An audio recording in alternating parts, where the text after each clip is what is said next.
ನಮಸ್ತೆ. ಇವತ್ತು ಗುರುವಾರ ಬೆಳಿಗ್ಗೆ ಟಿಫನ್ಗೆ ವಾಂಗಿಬಾತ್ ಮಾಡೋಣ ಅಂತ ಅನ್ಕೊಂಡೆ. ಅಷ್ಟೊತ್ತಿಗೆ ಪೌಡರ್ ಖಾಲಿ ಆಗೋಗ್ಬಿಟ್ಟಿತ್ತು. ಸರಿ, ನನ್ಗೆ ಹೊರ್ಗಡೆಯಿಂದ ತಂದು ಮಾಡೋದು ಇಷ್ಟ ಆಗೋದಿಲ್ಲ, ಹಂಗಾಗಿ ನಾನು ಮನೇಲೆ ಎಲ್ಲಾ ಪೌಡರ್ಸ್ನು ಮಾಡ್ಕೊತಾ ಇರ್ತೀನಿ. ಅವಾಗಿಂದ ಅವಾಗ ಖಾಲಿ ಆಗಿದ್ದನ್ನ ನೋಡ್ಕೊಂಡು ಮಾಡ್ತಾ ಇರ್ತೀನಿ. ಇನ್ನ ಪೌಡರ್ ಎಲ್ಲ ಮಾಡಾದ್ಮೇಲೆ ನಾನು ವಾಂಗಿಬಾತ್ನ ಮಾಡ್ದೆ. ನಮ್ಮ ಮನೇಲಿ ಅನ್ನ ಮಾಡಿ ಗೊಜ್ಜು ಮಾಡಿ ಮಿಕ್ಸ್ ಮಾಡೋದು ಆ ರೆಸಿಪಿ ಯಾರು ಇಷ್ಟ ಪಡೋದಿಲ್ಲ, ಹಂಗಾಗಿ ನಾನು ಕುಕ್ಕರ್ ಅಲ್ಲೇ ವಾಂಗಿಬಾತ್ನ ಮಾಡ್ತಾ ಇರ್ತೀನಿ.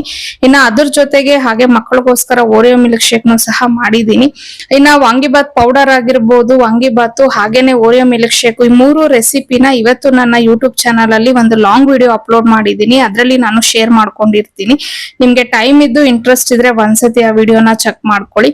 ಇನ್ನ ಟಿಫನ್ ಎಲ್ಲ ಆದ್ಮೇಲೆ ಆಸ್ ಯೂಶುವಲ್ ಮನೇಲಿ ಕ್ಲೀನಿಂಗ್ ಕೆಲ್ಸಗಳೆಲ್ಲ ಇತ್ತು, ಅದನ್ನೆಲ್ಲ ಮಾಡ್ಕೊಂತಾ ಇದ್ದೆ. ಹಾಗೇನೆ ನಮ್ಮ ರೂಮ್ ಅಲ್ಲಿ ಇದ್ದಿದ್ದು ಚಿಕ್ಕ ಕಾರ್ಪೆಟ್ ನು ಕ್ಲೀನ್ ಮಾಡ್ಕೊಬೇಕಿತ್ತು, ಅದನ್ನು ಮಾಡ್ಕೊಂಡಿದೀನಿ. ಇನ್ನ ಇವತ್ತಿನ ದಿನ ಅಂತೂ ತುಂಬಾನೇ ಚೆನ್ನಾಗಿತ್ತು. ನಾಳೆ ಹೇಗಿರತ್ತೆ ಅಂತ ನೋಡೋಣ.